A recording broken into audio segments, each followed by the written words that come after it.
it's exactly the same. So whoever you vote for, whether it's Tory or Labour, there's going to be no change. So with Labour's slogan, time for change, what change? Because Labour have now become conservative. So firstly, the NHS.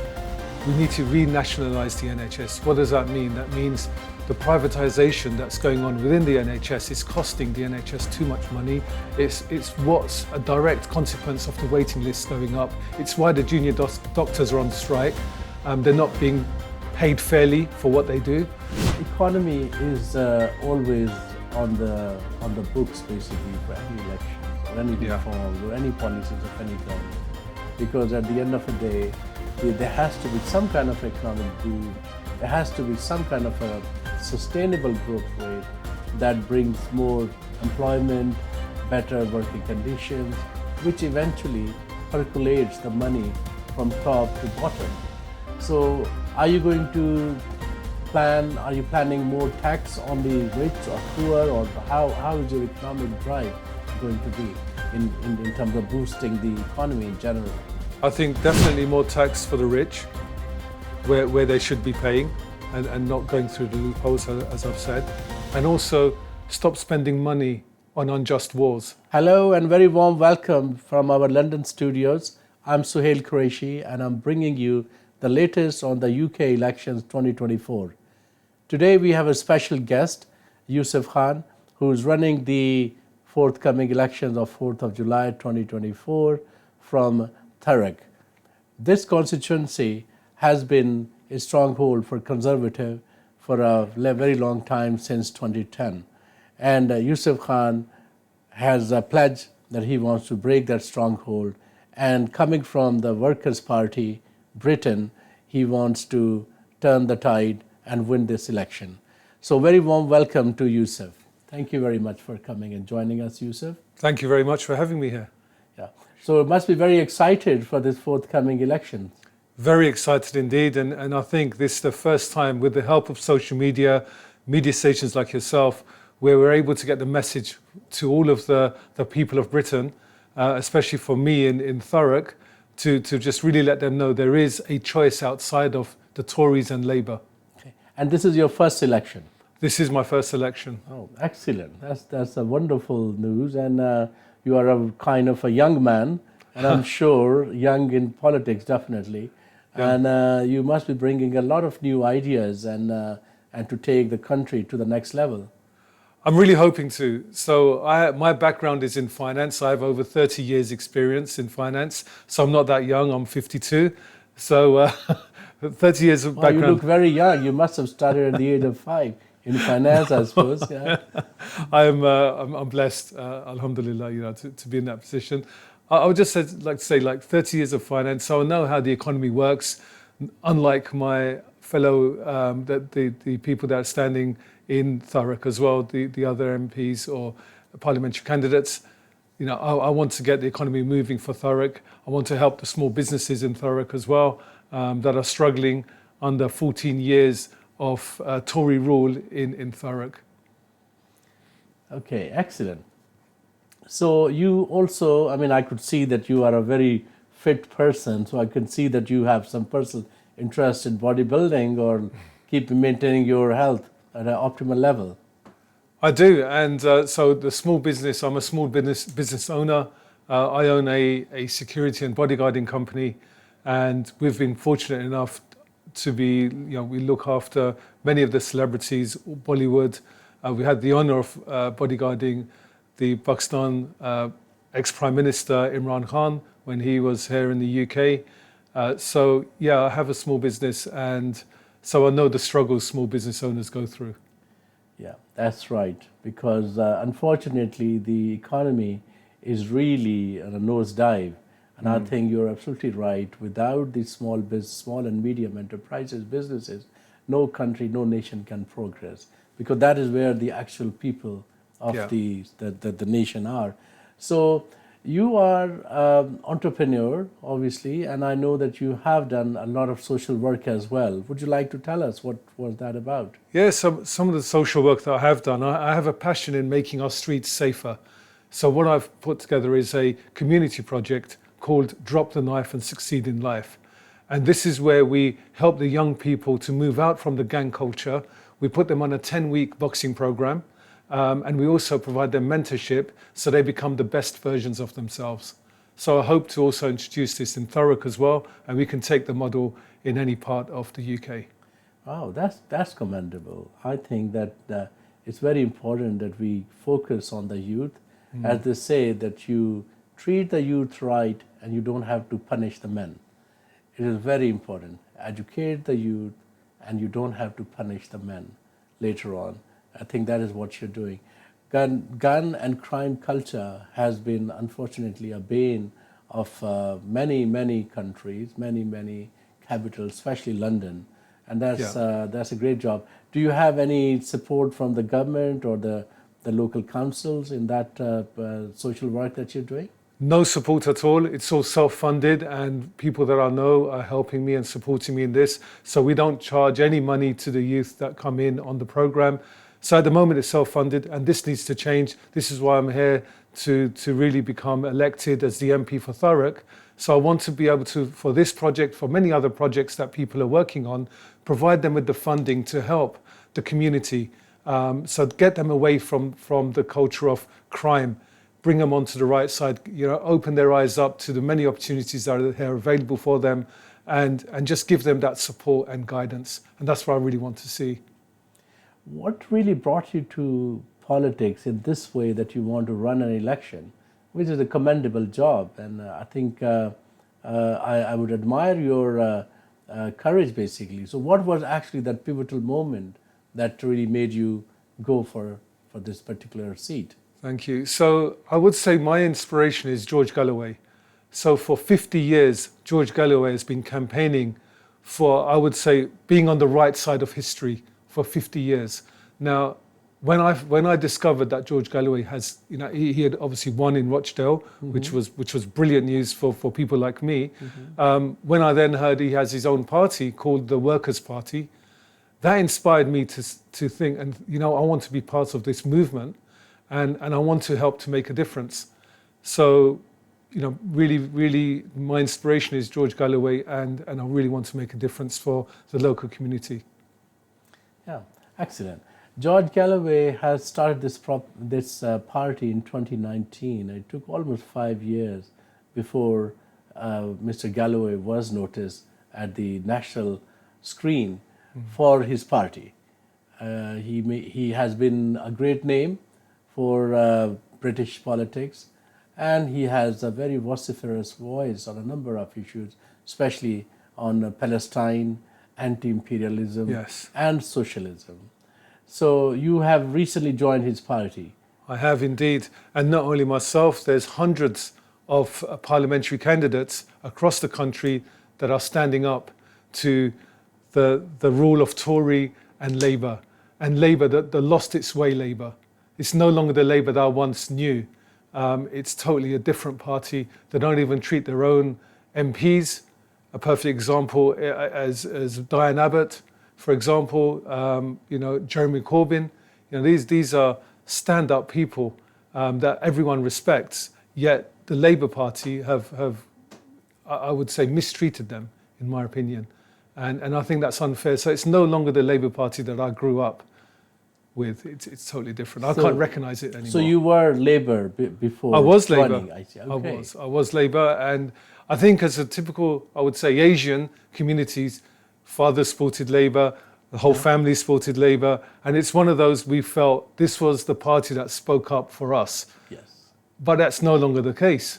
So something's changed, and it's really changed with Keir Starmer coming in, and I really believe that he's not the right leader for this country, nor is Rishi Sunak, anyone from the Tory party. So I think with the help of social media and yourselves, it's getting that message across to the general public to say, you do have a real alternative choice to what we're presented with. It's just batting from Tory to Labour and back and forth. There's more out there, and we really need to give some of the parties like the Workers' Party a chance to have more MPs in Parliament that will really speak for the community. And as you referred to earlier as well, be the voice of the Palestinian people. Now, we want to stop the genocide that's going on in Palestine, not a pause. It's got to stop. We have to recognize two-state solution. So, and even now, with Israel now being on the blacklist, put on the blacklist by the UN, that says it all. So I would say to all of the people that still believe that Israel has a right to defend itself, that may be the case, but not in the way that they're defending themselves with the genocide that's going on. I'll just take you back. We'll continue on this, but we'll take you back. You mentioned that you were from the Labour Party. Yes. And a lot of minorities, and especially people from Asian and Muslim background, they gravitated towards the Labour Party, being left to the centre, being more socialist, being more progressive. Now, do you see any difference between the current Labour Party and the Conservatives? There's no difference at all. And the leader of the Workers' Party, which is George Galloway, I think sums it up perfectly. And he says, Labour and Conservative are two cheeks of the same arse. Right? I'll have to say, that's actually George Galloway's exact words. And you know what? It takes you a second to think about it, and it's so true. It's exactly the same. So whoever you vote for, whether it's Tory or Labour, there's going to be no change. So with Labour's slogan, time for change, what change? Because Labour have now become conservative. Yes. I think a lot of people are quite disenfranchised with the growing issues of the world, especially the politics of the imperialistic politics and the wars both in Ukraine and in Middle East. And I think it's safe to say that people all over the world, they want peace. They want to live 100%. a happy life, and nobody wants to be embroiled in any kind of a conflict where innocent people, whether they are Palestinians or Israelis or Ukrainians or Russians or for that matter anyone. So it appears to me that your Workers' Party is more a pacifist type of a party. Is that right? Yes, and we exactly what you've said. No one wants the war. No one wants to send money to kind of aid these unjust wars. So rather than spending the money there, this is for the Workers' Party. Bring that money back for the people of Britain. Spend that money on the people of Britain. One of the things that we've actually on our pledges is stop funding unjust wars. Use that money and raise so no tax to pay on the first £21,200 of income. Currently, it's around 12,000 something. Yeah. So this will bring money in everyone's pocket of people earning, and pensioners as well, up to 21,200. If they earn that sum, it's £1,700 extra money in your pocket every year.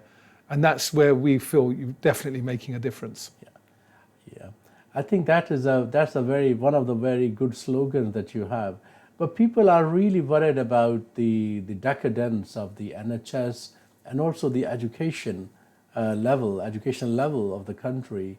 You go to any university, especially the premier universities, probably 50% or maybe more than that.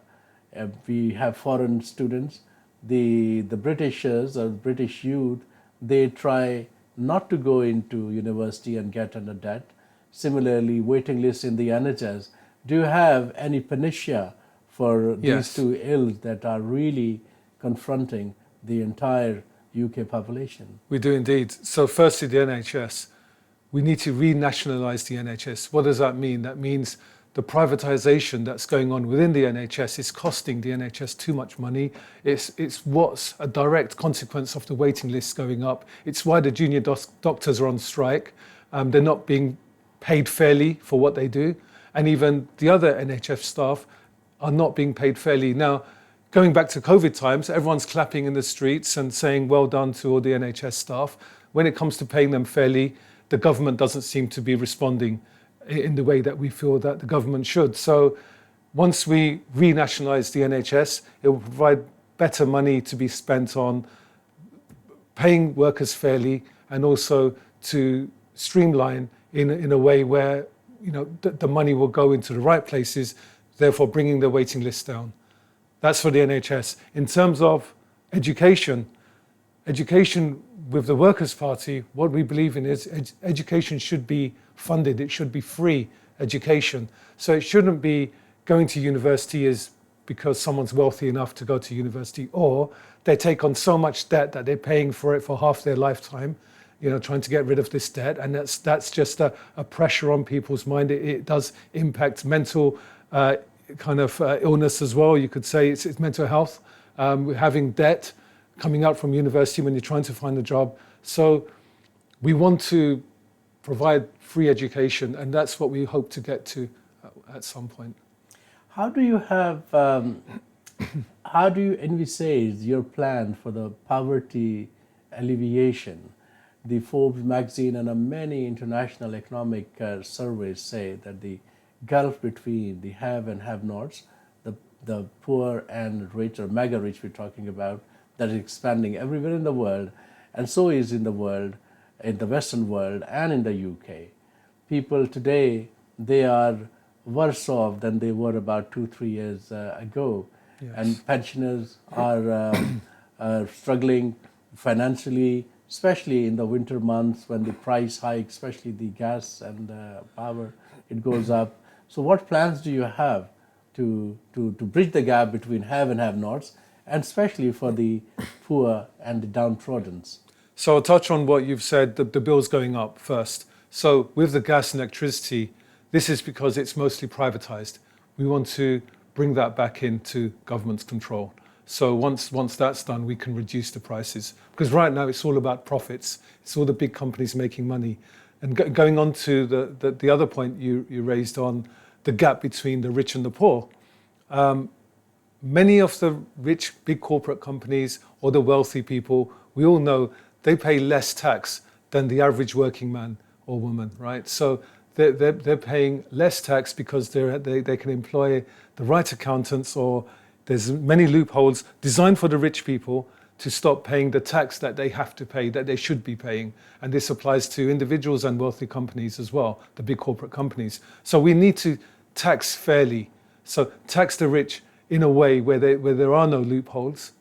And so they are paying their fair share of tax. Bring that tax in and use that to provide the services, the much needed services for the people of Britain. Economy is always on the books, basically, for any elections or any reforms or any policies of any government, because at the end of the day, there has to be some kind of economic boom. There has to be some kind of a sustainable growth rate that brings more employment, better working conditions, which eventually percolates the money from top to bottom. So are you planning more tax on the rich or poor, or how is your economic drive going to be in terms of boosting the economy in general?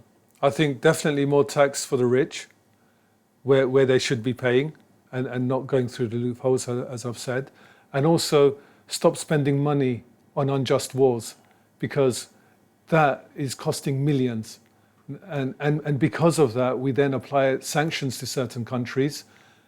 And then we have to import gas or other things that we need to import into this country, and everything becomes much more expensive. So if we can make the world a safer place, the cost of living will come down. And I think... Okay, just changing the subject. Yes. Now. How is it going? How is your own personal campaign going now? So how it looks like, because 4th of July is just a few weeks, from now. Yeah. So how is your day-to-day work going towards the final day? So my day-to-day work, I'm out there in Thurrock, speaking to the residents of Thurrock and getting their views. And they have been faced with 14 years of Tory leadership in mm-hmm. Thurrock as well, the local MP. It's not made any difference. It's made the situation worse for a lot of people in Thurrock. They're hard-working people there, but they seem to be struggling even more. Even though they're hard-working, they're struggling. So there's no real tax breaks for the small businesses. There's for the actual residents as well, the working people. They're paying too much tax on the lower bands of income levels. So we need to, as I said earlier, £21,200 for raising no tax on the first 21,200. That will bring £1,700 extra money in people's pockets, even for the pensioners as well. And I think also for the pensioners, there's the age limit for getting a pension is rising every year. You're hearing it's going up. So we need to start looking at that, bring that down, perhaps bring that down to the age of 60. And that's how I feel that we can help the people in Thurrock. Thurrock is a very important part of southern England, just a 15 or so miles from the centre of London. Yes. In a county of Essex. And it's kind of a commuter belt. A lot of people from Thurrock, they come to London, and it boasts Lakeside Shopping Centre, which has been very important part of the economic activity of Thurrock. Do you have any plans to regenerate that area so it can also benefit from the London boom, so to say? Because we know that 35% of the world finance moved from the London, mainly from the city. And do you think you may have some plans to expand Thurrock as some kind of hub for trade and commerce? I think definitely there are plans, and I think there is plans for a Disneyland to be built not far from Thurrock. That would definitely boom the economy in Thurrock as well. On top of that, I think we need to support the business owners in Thurrock. So you spoke about Lakeside, that's well established, people know about it. Even if you've never heard of Thurrock, you'll know about Lakeside, right? Yeah. This is how it is. We all tend to gravitate towards the shopping centres. Yeah. But Thurrock itself needs a lot of support as well from the government. I will be the voice for the people of Thurrock. I want to help the organisations that are helping the less fortunate in Thurrock as well. So whether they're kind of local community projects that are going on, reducing crime, helping vulnerable people, and the businesses in Thurrock as well, kind of giving them tax breaks where needed, helping people get onto the housing ladder. All of these things, I would say, need And the what support. response are you getting from the mercantile class of your constituency? So what I'm hearing is 14 years of Tory leadership in Thurrock has brought Thurrock to its knees. And there really needs to be a change. And that change cannot be Labour, because that won't be a change. So the only other party that I feel, and when speaking to people as well, and then they discover that it's George Galloway's Workers' Party, that's the real change that Thurrock needs. Well, the mention of George Galloway, a very long career, and exceedingly articulate and witty person Mr. Galloway is. And I think this Workers' Party has got a new life after post-Rochdale victory. Yes. Which fortunately, or rather unfortunately, is at the back of this Gaza war. Now, do you think Mr. Galloway is going to come and to your constituency to support you at some stage? I'm sure he will. And Mr. Galloway is going around the country and he's supporting many of the parliamentary candidates standing for election. So I'm sure we're going to invite him to Thurrock as well, and he can come there and speak to the local residents as well. I will be there, we'll share the platform, and really, you can hear firsthand what the people of Thurrock have to say. Okay, that's the good news. At least the national leaders are coming to that area.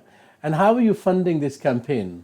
What is your kind of a funding budget, and how are you doing it? Is it like self-finance, or you have some other people, your own local people who want to help you and sponsor you?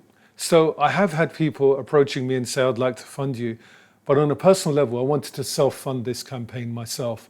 And the reason I want to do that is to really just demonstrate that I am passionate about what I'm doing. I am passionate for the change that Thurrock deserves. So all of this, the campaign I'm doing, is all self-funded, all tax-paid at the right levels. Oh, that's commendable. Thank you. That's commendable, Yousaff. I could see that there's a passion and drive in you, and you definitely want to do something for the community and for the country. And I think people like you, they must have that flame in themselves, and it just need some kind of ignition, basically. And how is your family taking it? As is your family? Are they part of this campaign? So my family are very proud of me, and they always know that I try to make a difference in whatever I do. So yeah, I have the full family support. I have the support of many people in Thurrock as well. So really, with the right support, I think we can really change the politics in Thurrock and make it a better place for everyone. Well, thank you. Thank you very, very much for your time. And really, we wish you all the best for your campaign.